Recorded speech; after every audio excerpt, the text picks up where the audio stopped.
At dinner, my daughter said, "You're just another mouth to feed. I can't stand spending money on your meds anymore." No one defended me. On Monday, I sold the house and everything I owned. I'm glad to have you here. Follow my story until the end and comment the city you're watching from, so I can see how far my story has reached. I never thought my own daughter would see me as nothing more than a financial burden. Yet there I was, sitting at the dinner table in Isla's home, when those words cut through me like a knife. "You're just another mouth to feed, Mom. I can't stand spending more money on your medications." The dining room fell silent.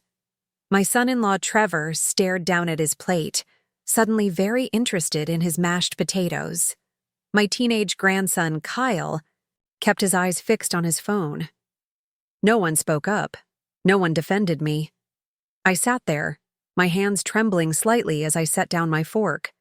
At 67, I never expected to be living with my daughter. After my mild stroke 2 years ago, Isla had insisted I move in with them. "It's safer this way," she'd said. "We can take care of you." What she meant, I now realized, was that she could control me. "Isla," I finally managed, my voice barely above a whisper. "I contribute to this household. My social security barely covers your medications," she interrupted, waving her hand dismissively. "Do you have any idea how expensive they are? And the special foods your doctor recommended? We're drowning here, Mom." Trevor cleared his throat. "Maybe we should discuss this later," he suggested weakly, glancing nervously between his wife and me. "No, we should discuss it now," Isla insisted, her voice rising. "Kyle needs braces. The roof needs repairs. We're putting off so many things because we're spending money on Mom's care." I looked at my grandson, hoping to find some compassion in his young face, but he simply excused himself and left the table. The betrayal stung worse than any physical pain I'd experienced. "I never asked to be a burden," I said softly. "Well, you are one," Isla replied sharply, then seemed to catch herself. Her expression softened slightly. "I'm just stressed about money, Mom. You know I love having you here." But I knew the truth now. I'd seen it in her eyes, heard it in her voice. To my own daughter, I was nothing but a financial liability. That night I couldn't sleep. I lay in the small guest room that had become mine, staring at the ceiling, remembering the home I'd once owned. The beautiful 3-bedroom house where I'd raised Isla after her father died. The home I still owned, sitting empty because Isla convinced me it was too much for you to manage, Mom. By morning, I'd made my decision. I dressed carefully, putting on my good blue dress and my pearl earrings, the ones my late husband had given me on our 20th anniversary. I did my makeup meticulously, determined to look like the capable woman I still was, not the burden my daughter saw. "You're dressed up," Isla commented when I came down for breakfast. Her tone was suspicious. "I have an appointment," I replied, calmly. "With who?" "Your doctor. I don't remember scheduling anything." There it was again. The assumption that I couldn't manage my own affairs, that she needed to schedule my life for me. "Not a doctor," I said. "A real estate agent." Isla's coffee cup froze midway to her lips. "A what?" "I'm going to sell my house," I stated, my voice stronger than it had been in months. "Your house?" "But Mom, we talked about this. You can't live alone anymore." "I know," I replied, picking up my purse. "But I don't need to keep an empty house either, especially when I'm such a financial burden to you." Her face flushed. "Mom, about last night. I was just stressed. I didn't mean—" "You meant every word," I interrupted gently. "And it's okay. You have your own family to worry about. I understand that now.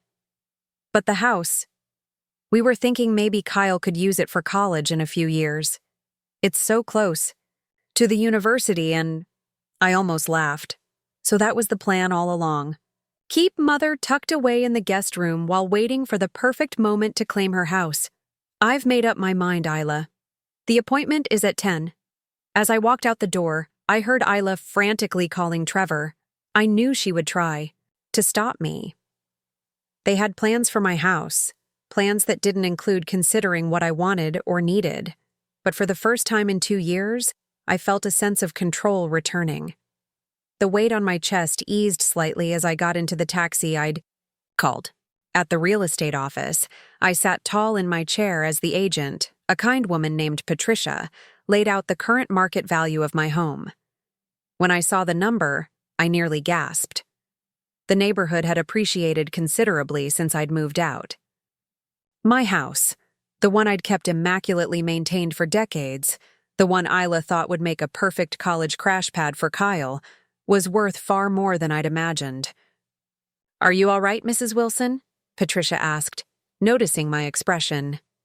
I smiled, truly smiled, for the first time since that devastating dinner. "Yes," I replied. "I believe I am." By the time I returned to Isla's house, my phone had 17 missed calls. As I stepped through the front door, I knew the real battle was just beginning. But I also knew one thing with absolute certainty. I would never again allow myself to be just another mouth to feed. The moment I stepped back into Isla's house, I could feel the tension. Trevor was pacing in the living room and Isla rushed toward me, her face flushed with anger and panic. "What were you thinking?" she demanded. "You can't just make decisions like this without consulting us." I set my purse down calmly. "I don't need to consult anyone about selling my own property, Isla." "But Mom, you're not—" She stopped herself, but I knew what she was about to say. "Not capable. Not in your right mind. Not smart enough to handle your own affairs." "Not what?" I challenged, my voice quiet but firm. Trevor stepped in, always the mediator. "Norma, we're just concerned. It's a big decision, and with your health. Issues?" "My health is fine," I interrupted. "The stroke was 2 years ago, and my doctor says I'm doing well. I take my medication, I exercise, and my mind is perfectly clear." "That's not the point," Isla said, throwing her hands up. "The point is that we're family, and we make decisions together. That house has been in our family for decades. You can't just sell it on a whim because you got your feelings hurt at dinner." My feelings hurt, as if I were a child who'd been told I couldn't have dessert. "Patricia, that's my real estate agent, says the house could sell for nearly twice what we thought," I said, changing the subject. "The neighborhood has become quite desirable." I watched as Isla and Trevor exchanged a quick glance. Something passed between them. Surprise, calculation, interest. That's great, Mom," Isla said, her tone softening. "All the more reason to think carefully about this. Maybe we could rent it out instead. That would give you income without losing the property." I shook my head. "I've made up my mind." That night, as I lay in bed, memories flooded back. I remembered buying that house with Harold, my late husband. How proud we'd been of our little starter home, with its small backyard, where Isla would eventually take her first steps. After Harold died of a heart attack when Isla was only 8, I'd somehow managed to keep that house, working 2 jobs while raising our daughter alone. I remembered the sacrifices, skipping lunch so Isla could have new school clothes, postponing, home repairs so she could take dance lessons, giving up my dream of going back to college so she could attend the university of her choice. I'd put everything I had into giving Isla a good life, into making sure she never felt the absence of her father too keenly. When had she started seeing me as a burden? When had my value in her eyes diminished to nothing more than the cost of my heart medication? The next morning, I was up early. I made coffee and sat at the kitchen table with my notebook, making lists and calculations. My Social Security wasn't much, but combined with the proceeds from selling the house, I could support myself comfortably for many years. "You're up early," Trevor said, startling me as he entered the kitchen. He poured himself coffee and sat across from me, his expression serious. "Isla's really upset, you know." "I know," I replied, closing my notebook. He sighed. "Look, Norma, I understand you're hurt. What Isla said it wasn't right. But she's under a lot of pressure. The mortgage, Kyle's college fund, my job isn't as secure as it used to be. I understand pressure, Trevor, I said quietly. I raised Isla on a teacher's aide salary after her father died. I never once complained about the cost of raising her. He had the decency to look embarrassed.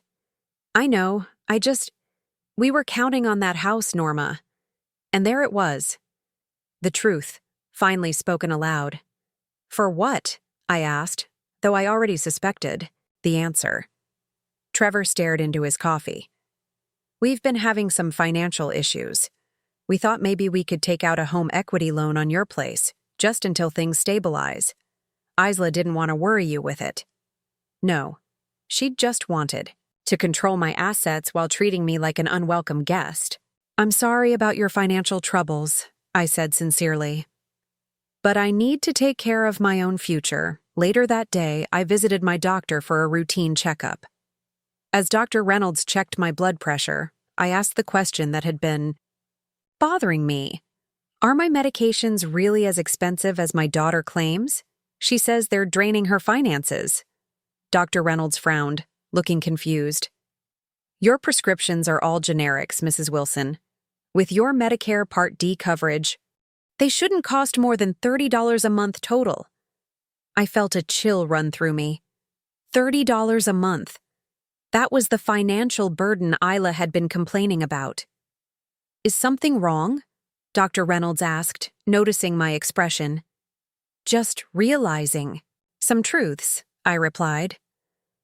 When I returned to Isla's house, I decided to look through my medication bottles. They were kept in a kitchen cabinet. So I can manage your refills, Isla had insisted. But as I examined them, I noticed something odd. The labels had been switched to generic bottles, with handwritten instructions. I called the pharmacy, pretending I needed information about a refill. When I gave them my name, the pharmacist confirmed my suspicion. Isla had been picking up my medications for months, but the insurance copay was minimal. Where was the rest of my Social Security money going? I'd been giving Isla $200 each month to contribute to the household and cover my medical expenses. I'd trusted her completely. That evening, as I sat in the backyard watching the sunset, Kyle came and sat beside me. My grandson was 16, caught in that awkward phase between boy and man, usually too busy with his phone to talk much. Are you really selling your house, Grandma? He asked. Yes, I am. He nodded, fiddling with a loose thread on his jeans. Mom's really mad. I heard her and Dad arguing about it last night. I'm sorry about that, he shrugged. It's not your fault. Mom's always stressed about money. He hesitated, then added, even though Dad makes good money, and they just bought that new SUV last month. A new SUV? They hadn't mentioned that. Kyle. Honey, I said carefully, do you know if your parents have plans for my house? Have they talked about it before? He looked uncomfortable. Yeah, kind of. Mom said once the house was hers, they could sell it and use the money to buy a vacation cabin at the lake. She's been looking at listings for months. My heart sank. So, that was the plan all along. Wait for me to die, or become incompetent enough to control, and then sell my home for a vacation property. As Kyle went back inside, I realized I'd been right to trust my instincts. This wasn't just about finding my independence again.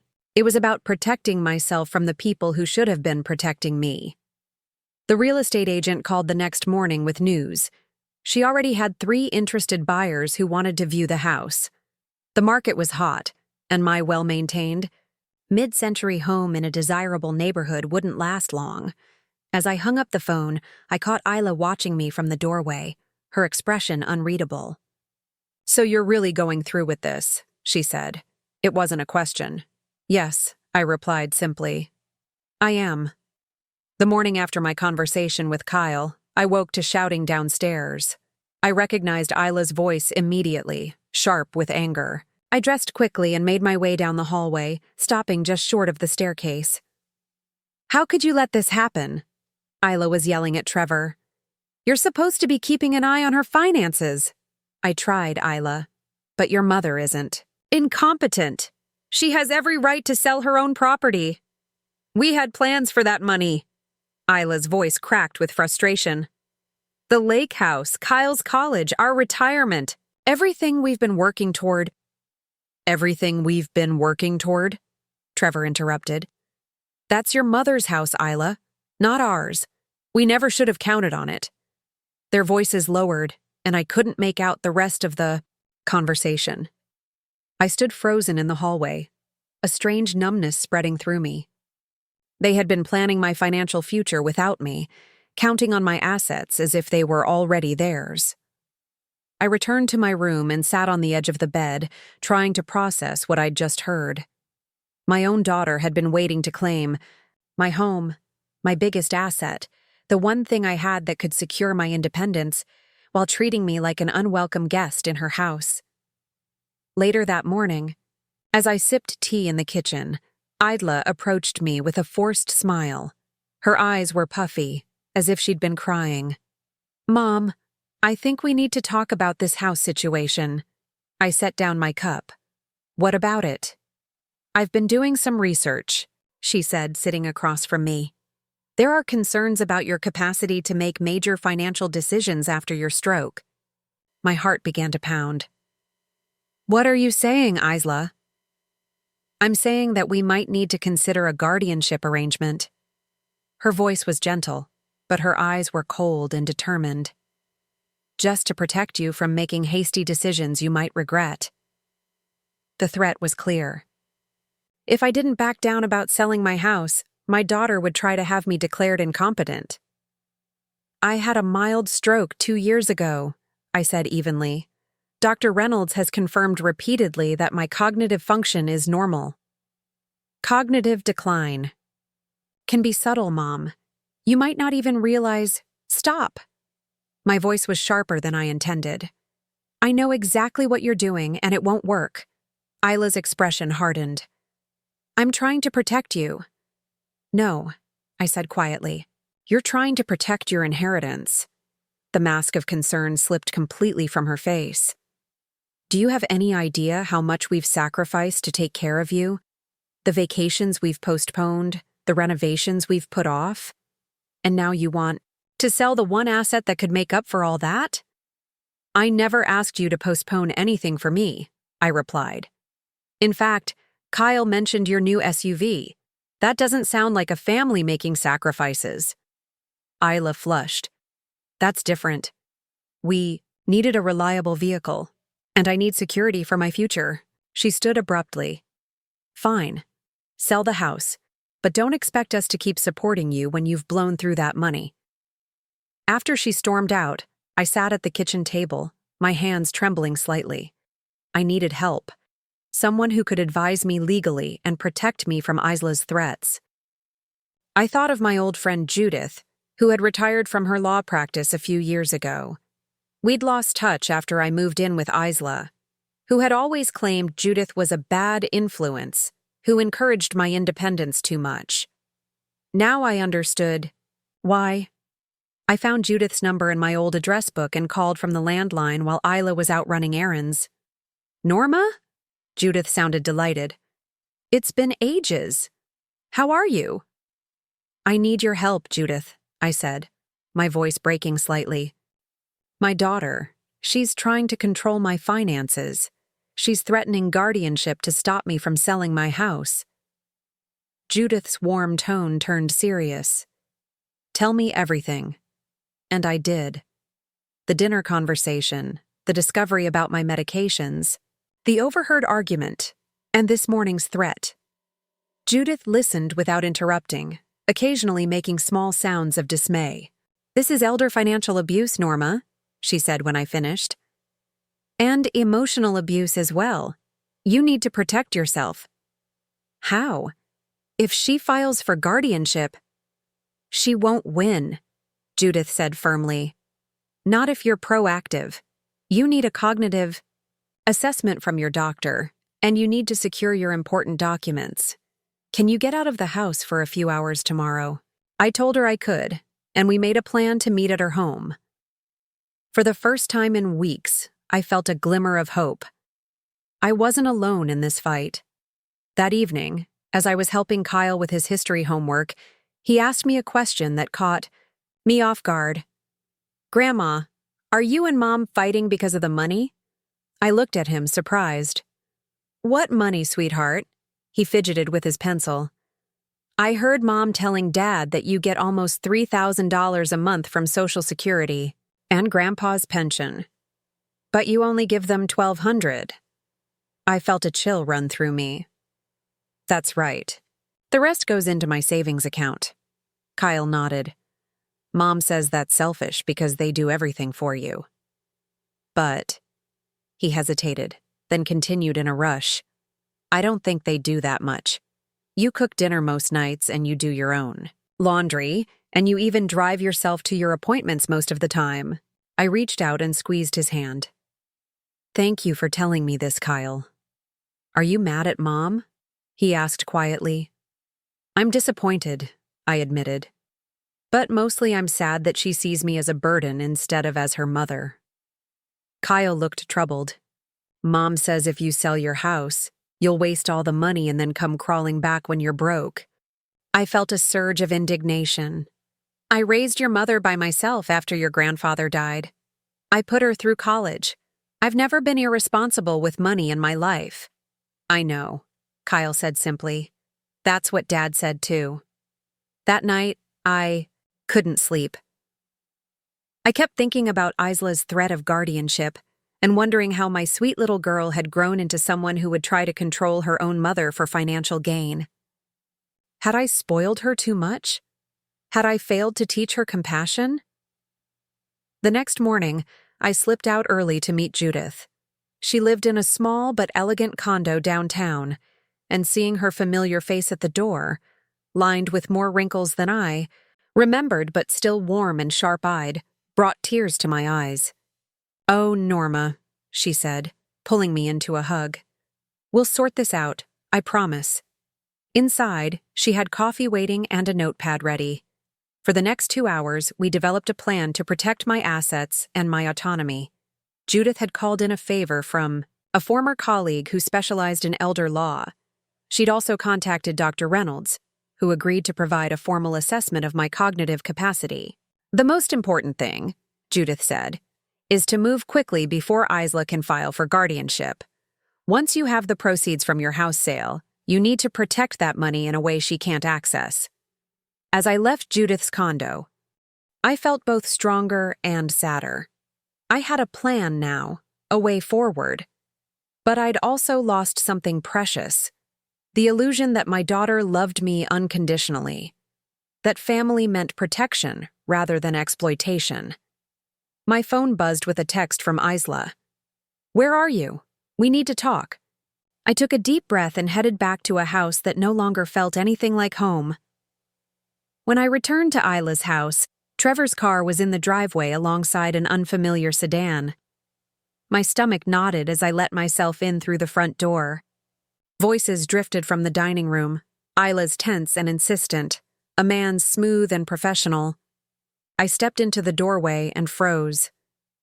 Isla and Trevor sat at the table with a man in a charcoal suit who was shuffling through papers. They all looked up when I entered. "There you are," Isla said, her smile tight and artificial. "Mom, this is Mr. Donovan. He's a family attorney who specializes in elder care issues." The pieces clicked into place immediately. Isla hadn't wasted any time.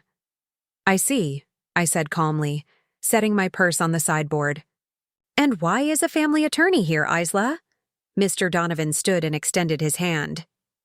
"Mrs. Wilson, your daughter is concerned about some recent decisions you've been making.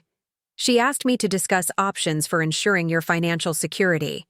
I didn't take his hand. "My financial security is precisely what I'm trying to ensure by selling my house, Mr. Donovan." Isla jumped in quickly. "Mom's had some cognitive issues since her stroke. She gets confused about money sometimes." The lie. was so blatant, so calculated that for a moment I couldn't respond.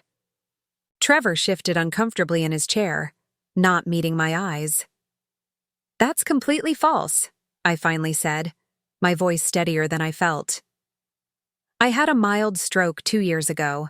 My doctor has consistently confirmed that my cognitive function is normal." Mr. Donovan looked between us, clearly sensing he'd stepped into a more complicated situation than Isla had described. "Perhaps we should reschedule when things are calmer," he suggested, gathering his papers. "There's no need to reschedule," I said. "I have no intention of discussing my financial affairs with you at any time, Mr. Donovan." Isla stood up, flustered. "Mom, you're being ridiculous. We're trying to help you."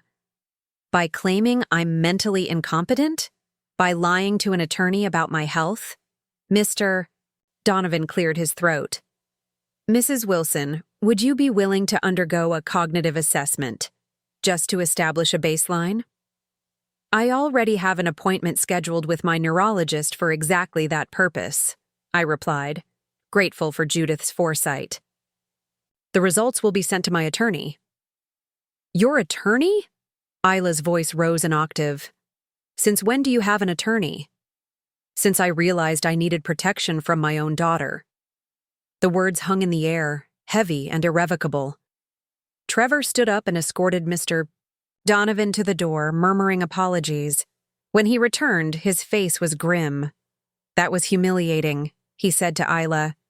"You told me he was coming to discuss estate planning, not guardianship." "What was I supposed to do?" Isla snapped. "She's about to throw away everything we've worked for." "It's not yours to lose," I said quietly. "It never was." Isla turned to me, tears welling in her eyes. "How can you do this to us? After everything we've done for you?" "What exactly have you done for me, Isla? Overcharged me for medications I don't need? Taken my Social Security money? While I cook and clean for myself? Made me feel like a burden in your home?" Trevor stepped between us, hands raised placatingly. "Let's all calm down. Norma, maybe you should rest. It's been a stressful day." The suggestion that I needed to rest after being ambushed with an attorney was the final straw. "I'm not a child, Trevor, and I'm not going to be manipulated or gaslighted in this house any longer." I turned and walked upstairs to my room, where I began packing my essentials into a small suitcase. I didn't have many belongings here. Most of my things were still in storage or at my house. As I folded a sweater, there was a soft knock at the door. "Grandma?" Kyle's voice was hesitant. "Can I come in?" "Of course, sweetheart." He slipped inside, closing the door behind him. His eyes widened at the sight of my half-packed suitcase. "Are you leaving?" "Just for a little while," I said, not wanting to worry him. "I'm going to stay with my friend Judith until things settle down." Kyle sat on the edge of the bed, his lanky frame hunched with worry. I heard everything, about the lawyer and stuff. He looked up at me, his young face troubled. "Mom's wrong, isn't she, about you being confused?" "Yes, she is," I confirmed gently. He nodded, as if he'd already known the answer. "I heard them talking last night. About the lake house they want to buy with your money. Mom said they deserved it after putting up with you for 2 years. Though his words hurt, I wasn't surprised. "Thank you for telling me the truth, Kyle. I saved up some money from my summer job," he said suddenly, reaching into his pocket. He pulled out a crumpled wad of bills. "It's only $87, but you can have it if you need it." Tears pricked my eyes as I looked at my grandson's earnest face and the small offering in his hand. In that moment, he showed more compassion and understanding than his mother had in years. "That's very kind of you," I said, gently closing his fingers back around the money. "But you keep it. I'll be just fine." "Promise you'll still see me? Even if you and Mom are fighting?" "I promise," I said, pulling him into a hug. "Nothing could keep me away from you." After Kyle left, I called Judith and asked if I could stay with her for a few days. She agreed immediately. When my taxi arrived, I carried my suitcase downstairs to find Isla waiting in the foyer, arms crossed. "Where do you think you're going?" she demanded. I'm staying with Judith for a while, I replied, setting my suitcase down. I think we all need some space. So you're running away instead of dealing with this like an adult? I almost laughed at the irony. Isla, I'm not the one who tried to have my family member declared incompetent rather than having an honest conversation. Fine, she said, her voice hard. Go stay with Judith, but don't come crawling back when you realize you can't manage on your own. I raised you by myself after your father died, I reminded her quietly. I think I can manage just fine. The next few days at Judith's peaceful condo were healing. We caught up on each other's lives, and she introduced me to her tight-knit circle of friends, most of them vibrant, independent women in their 60s and 70s who had created fulfilling lives after retirement. One evening, as we shared a bottle of wine on her balcony, I confessed my deepest fear. What if Isla's right? What if I can't manage on my own anymore? Judith scoffed. Norma, in the 3 days you've been here, you've reorganized my kitchen, figured out why my Wi-Fi kept dropping, and made the best lasagna I've ever tasted. You're more capable than most people half your age. The next morning, I had my neurological assessment. Dr. Patel was thorough, testing my memory, reasoning, and cognitive function. When we finished, she smiled warmly. Mrs. Wilson, your cognitive function is excellent. There's no medical reason you cannot make your own financial and personal decisions. Relief washed over me. Would you be willing to put that in writing for my attorney? Already done, she said, handing me a sealed envelope. I've detailed my findings and my professional opinion that you are fully competent. Armed with this documentation, I met with Judith's colleague, Martin Green. After reviewing my situation, he drafted a letter to Isla and Mr. Donovan, making it clear that any guardianship attempt would be vigorously contested with substantial medical evidence of my competency. This should put an end to that particular threat, Martin said, signing the letter with a flourish. Now, let's talk about protecting your assets once your house sells. As I left his office, my phone rang. It was Patricia, my real estate agent, with exciting news. I had 3 offers on my house, all above asking price. The highest was from a young family who had fallen in love with the garden I'd tended for decades. They said your roses are what sold them on the house, Patricia told me, her voice warm with approval. They want to preserve them, somehow, knowing that my beloved roses would be cared for by a young family made the sale feel right. I accepted their offer on the spot. When I returned to Judith's condo, there was an unexpected visitor waiting. Trevor. I came alone, he said quickly, noticing my apprehensive expression. Isla doesn't know I'm here. We sat in Judith's living room, the afternoon sun streaming through the windows. Trevor looked tired, the lines around his eyes deeper than I remembered. I owe you an apology, Norma, he began. I should have spoken up when Isla started making plans for your house. I should have stopped her from contacting that attorney. I studied my son-in-law's face, searching for sincerity. Why didn't you? He sighed heavily. Because it was easier not to. Because I was hoping we could use that money too. He met my eyes directly. It was wrong. I see that now. What changed your mind? Kyle, he admitted. He confronted us after you left, asked us how we could treat his grandmother like a bank account instead of a person. Trevor's voice cracked slightly. Out of the mouths of babes, right? I felt a surge of pride for my grandson. He's a good boy. Better than we deserve, maybe. Trevor hesitated, then continued. I came to tell you that I support your decision to sell your house. And to warn you that Isla isn't taking this well. She's talking about contesting the sale somehow. She has no legal grounds, I said, glad for Martin's reassurance on this point. I know, but she's not thinking rationally right now. He stood to leave, then paused. Kyle misses you. He'd like to visit, if that's okay. I'd like that very much. After Trevor left, I sat thinking about my unexpected allies in this difficult time. Judith with her unwavering friendship, Kyle with his simple honesty, and now perhaps Trevor, finding his conscience at last. I wasn't alone in this battle, and for the first time in years, I felt truly hopeful about my future. 3 weeks after accepting the offer on my house, I stood in the empty living room where I had raised Isla, where Harold and I had shared our brief but happy marriage. Sunlight streamed through the windows, illuminating dust motes dancing in the air. The house felt different now, lighter somehow, as if relieved of the weight of memories. "Are you okay?" Judith asked, touching my arm gently. I nodded.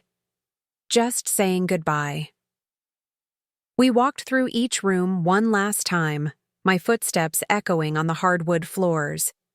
In the master bedroom, I paused by the window that overlooked my rose garden, now legally the property of the young couple who would be moving in next week. "They promised to take care of the roses," I said, more to myself than to Judith. "I know," she replied. "That's a good sign. They'll respect the home you created here." Downstairs, I handed my keys to Patricia, who gave me a thick envelope in return. "Congratulations, Mrs. Wilson," she said warmly. "The funds have been transferred to your account as well, but here's the final paperwork for your records." In the car, Judith glanced at me. "Ready for the next chapter?" I took a deep breath. More than ready. The next morning, I signed the lease. On my new apartment in Silver Oaks, a community for active seniors. It wasn't the sterile nursing home Isla had threatened me with when I first mentioned moving out. Instead, it was a vibrant community of people my age who were living independently, but enjoyed the security and social aspects of having neighbors nearby. My one-bedroom apartment was on the second floor, with a small balcony overlooking a courtyard garden. The kitchen was compact but modern, and the living room had large windows that filled the space with light. It wasn't my house, with its decades of memories, but it felt right for this new phase of my life. With Judith's help, I moved. In the essentials I'd kept in storage and purchased a few new pieces of furniture. Kyle came to help, excited about setting up my new television and showing me how to use the community's Wi-Fi. "This place is cool, Grandma," he said, looking around appreciatively. "Way better than our guest room." I smiled, watching him arrange my books on the new shelves. "I think so too. Has Mom seen it?" My smile faded. "No, she hasn't returned my calls." Kyle's expression turned serious. "She's really mad about the house money. I heard her telling Dad that you owe them for taking care of you. I paid your mother $1,200 every month to stay in her guest room," I reminded him gently. "And I cooked dinner most nights and did my own laundry." "I know," he said. Dad tried to tell her that too. After Kyle left, I sat on my new sofa, surrounded by half-unpacked boxes, and allowed myself a moment of sadness. Despite everything, Isla was still my daughter, the little girl I had raised alone, the young woman whose graduation I had attended. With tears of pride. How had we come to this impasse? My phone rang, startling me from my thoughts. It was an unfamiliar number. "Hello? Mrs. Wilson? This is Roger Kent from Sunnydale Retirement Village. Your daughter Isla asked us to contact you about our assisted living options." I felt a surge of indignation. Even now, Isla was trying to control me, to push me into a facility I neither needed nor wanted. "Mr. Kent," I said firmly, "I appreciate your call, but I've just moved into a new apartment at Silver Oaks. I'm not interested in assisted living." "Oh," he sounded surprised. "Your daughter indicated you were having trouble living independently." "My daughter was mistaken," I replied. "I'm perfectly capable of living on my own, as my doctor will confirm." After ending the call, I sat fuming for several minutes. Then I called Martin Green and explained the situation. "This is harassment," he said. "I'll send another letter making it clear that any further attempts to interfere with your living Arrangements will have legal consequences. The next day, I had my first visitor at Silver Oaks, Trevor. He stood awkwardly in my doorway, a small plant in his hands. "Housewarming gift?" he explained, offering it to me. "It's a peace lily. The guy at the nursery said they're hard to kill." "Thank you," I said, taking the plant and stepping aside to let him in. "Would you like some coffee?" He nodded, looking around the apartment with obvious surprise. "This is nice, really nice." "Did you expect me to be living in squalor?"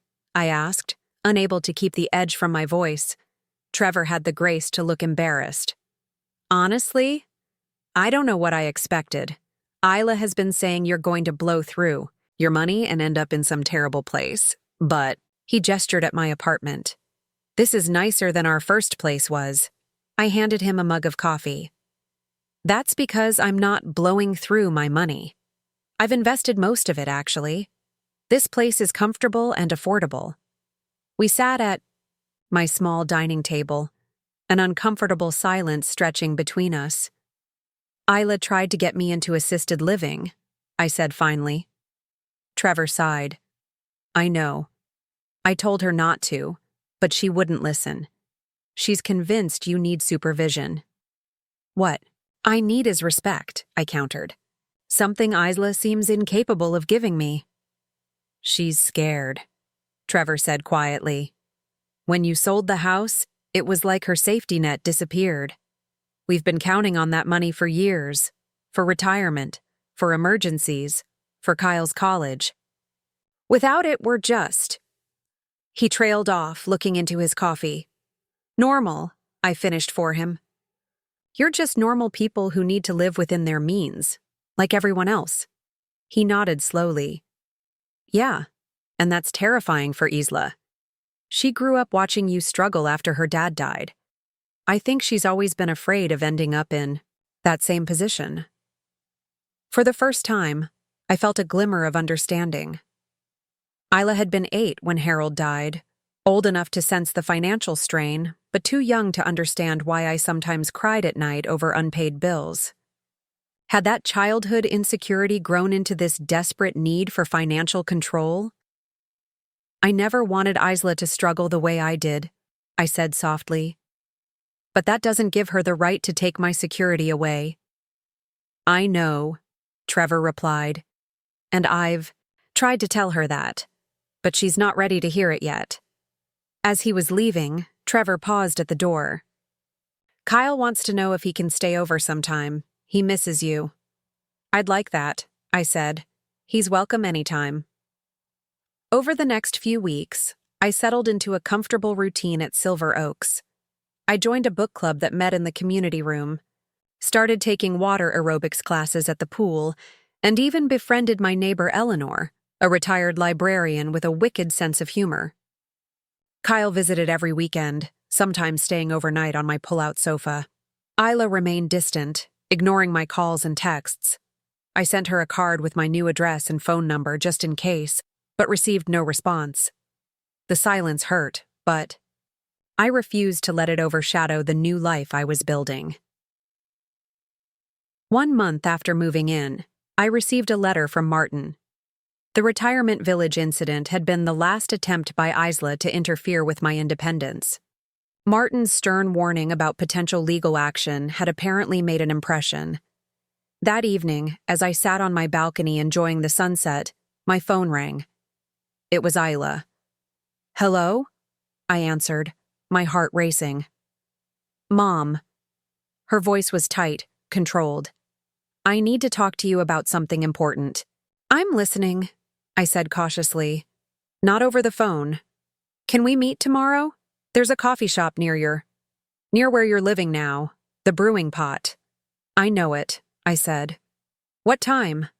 11, she replied, and hung up without saying goodbye. I sat holding the phone, a mixture of hope and apprehension swirling in my chest. What did Isla want? Was this an olive branch, or another attempt to control me? Whatever tomorrow would bring, I knew one thing for certain. I was no longer the vulnerable woman who had sat silently at that dinner table, absorbing the hurt of being called another mouth to feed. I was stronger now, more confident in my worth and my rights. I would listen to what Isla had to say, but I would not compromise my hard-won independence. As the stars began to appear in the darkening sky, I made a silent promise to myself. No matter what happened with Isla, I would continue building this new life I had created. A life where I was valued not for what I could provide, but for who I was. The brewing pot was busy when I arrived, the morning rush of students and professionals grabbing coffee before work or class. I found a quiet table in the corner and ordered a chamomile tea, my stomach too knotted for anything stronger. At precisely 11, the bell above the door jingled, and Isla walked in. She wore a tailored blazer and pencil skirt, her work clothes, and her hair was pulled back in a tight bun. She looked exhausted, with dark circles under her eyes and a tightness around her mouth that reminded me of how I used to look during the hardest years after Harold died. Our eyes met across the cafe, and for a moment I saw uncertainty flicker across her face. Then she straightened her shoulders and walked toward me. "Mom," she said stiffly, sitting down opposite me. "Hello, Isla," I replied. "You look tired." She waved away my concern. "I'm fine, just busy with work." The waitress came by, and Isla ordered a black coffee. We sat in awkward silence until her drink arrived. "How's Kyle?" I asked finally, unable to bear the tension. "He's fine. Getting good grades." She took a sip of her coffee. "He misses you." "I miss him too, though he visits quite often." Isla's lips thinned. "Yes, Trevor told me." Another silence fell between us, heavier than the first. "You wanted to talk about something?" I prompted gently. Isla set her cup down with deliberate care. "I need to ask you something, and I need you to be honest with me." "All right." She took a deep breath. "Did you sell the house because of what I said at dinner that night? About you being another mouth to feed?" I considered my answer carefully. "That was part of it," I admitted. Hearing those words from my own daughter hurt deeply, but it was more than that. It was realizing that you saw me as a burden, not as your mother. It was discovering that you were controlling my medications and taking my money while planning to use my house for your lake cabin. Isla flinched as if I'd slapped her. "How did you—" "Kyle overheard you and Trevor talking," I said, and I checked with my pharmacy and doctor. She had the grace to look ashamed, staring down at her coffee. "Why did you want to meet Isla?" I asked directly. She looked up, and to my surprise, there were tears in her eyes. "We're losing the house." "Mom? What?" "We can't make the mortgage payments anymore. The bank is foreclosing." Her voice was bitter. "Turns out we were living beyond our means, just like you said." I sat back, shocked. "Isla, I'm so sorry." "Are you?" she challenged, anger flashing through her tears. "If you hadn't sold your house, we could have—" "Could have what?" I interrupted. "Taken my money to solve your financial problems?" "That was never going to happen, Isla. My house was not your emergency fund." She wiped at her eyes angrily. "You don't understand. We have debts. The new car, Kyle's private school tuition, the renovation we did last year." "Those were your choices," I said gently. "Not mine. You always lived so frugally," she continued as if I hadn't spoken. "Clipping coupons, buying secondhand clothes, never taking vacations. I swore I wouldn't live like that. I wanted more for Kyle than you gave me." Her words stung, but I recognized the fear behind them. "I lived frugally because I had to, Isla. Your father died when you were 8. I was a widow at 35 with a mortgage and a child to raise on a teaching assistant's salary." "I know that," she said defensively. "Do you? Because it sounds like you resent me for not giving you the lifestyle you wanted. But I gave you everything I could. A stable home, a college education, love and support." Isla's eyes welled with fresh tears. And now I'm going to lose my home. Kyle will have to change schools. Everything is falling apart. I felt a complicated mixture of sympathy and frustration. Part of me wanted to reach into my purse, write a check, and solve her problems. But I knew that would only perpetuate the unhealthy dynamic between us. "What are you asking me for, Isla?" I said finally. "Do you want me to give you money to save your house?" She didn't answer directly. "You have all that money from selling your house. You don't need it all." "I do need it," I countered. "It's my retirement fund. It's what will keep me from being dependent on anyone in my old age." "So you're just going to let us lose everything?" Her voice rose slightly, drawing glances from nearby tables. I took a deep breath. "I'm not going to give you money for a house you can't afford, but I do want to help you, in ways that actually address the real problem." Isla frowned. "What do you mean?" "You're in this situation because of poor financial decisions, not because I sold my house. Giving you money would just be a temporary bandage on a much deeper wound." She started to protest, but I held up a hand. "Let me finish. I won't buy your house for you, but I will help you find a financial advisor who can help you restructure your debts. I'll pay for Kyle's schooling directly, not through you, until he graduates. And I'll help you find a more affordable place to live." Isla stared at me, surprise replacing anger. "You'd do that? After everything? You're still my daughter," I said simply. "I want to help you become financially stable, not dependent on me." She sat back in her chair, processing my offer. "What about Trevor? Have you talked to him about this?" "No. This is the first I'm hearing about your foreclosure." Isla nodded slowly. "He's been taking extra shifts at work, trying to catch up on the payments. He didn't want me to tell you, said we needed to solve our own problems." "Trevor's right about that," I said. "But accepting help to learn better financial habits isn't the same as expecting bailouts."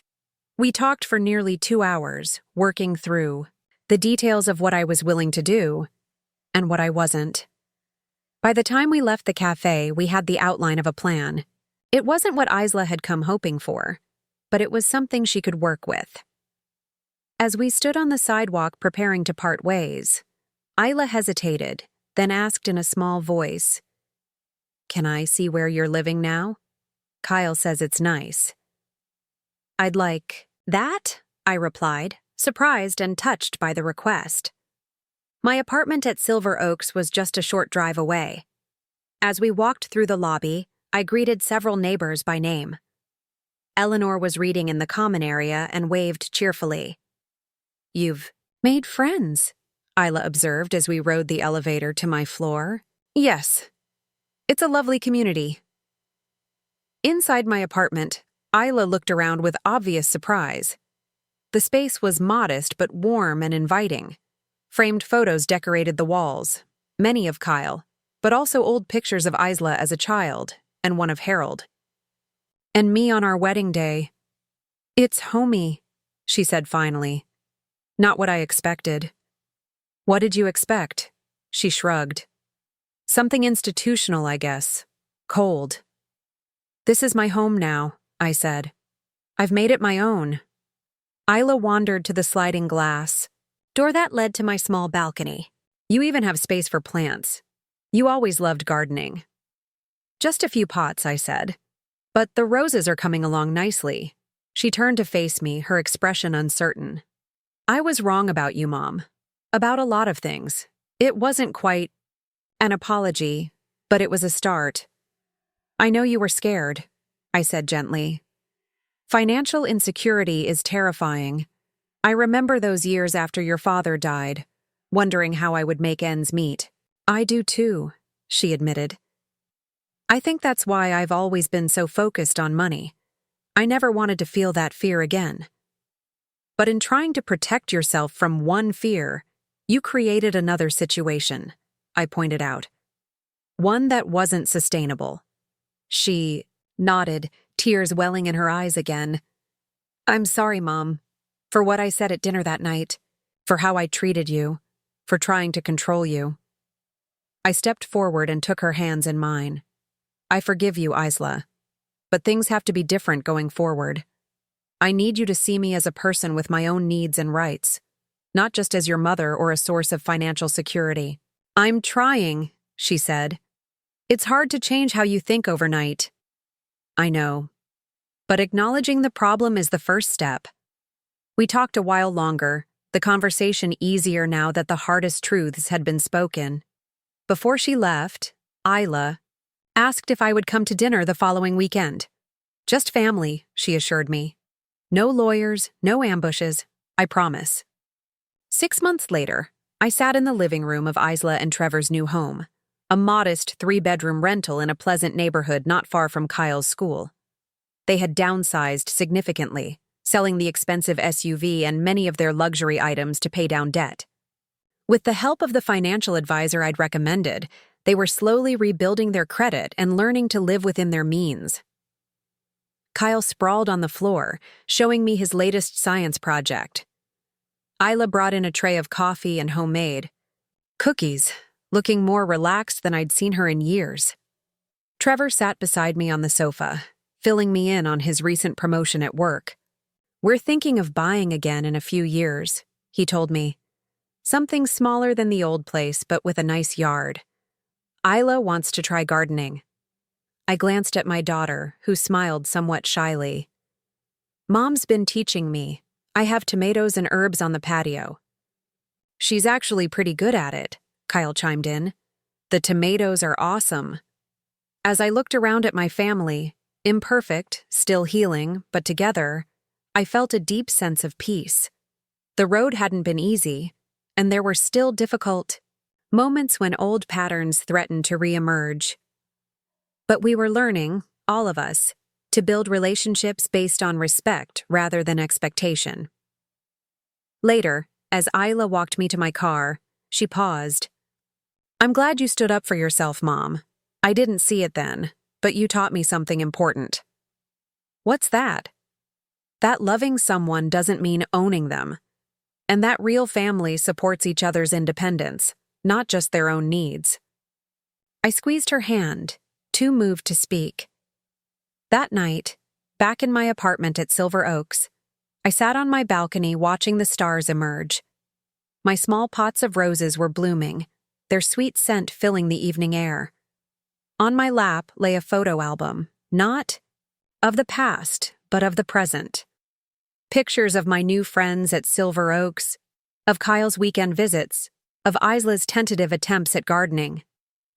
The house of memories was gone, sold to a young family who would create their own history within its walls. But I had built something new and precious from its foundations, not just a home, but a life truly my own. And in that life, there was room for everyone I loved, including my daughter, who was finally learning to see me not as a resource to be managed, but as a woman worthy of respect. It wasn't perfect. Real healing never is. But as I closed the album and breathed in the scent of roses, I knew with certainty that it was enough. Now I'm curious about you who listened to my story. What would you do if you were in my place? Have you ever been through something similar? Comment below. And meanwhile, I'm leaving on the final screen 2 other stories that are channel favorites, and they will definitely surprise you. Thank you for watching until here.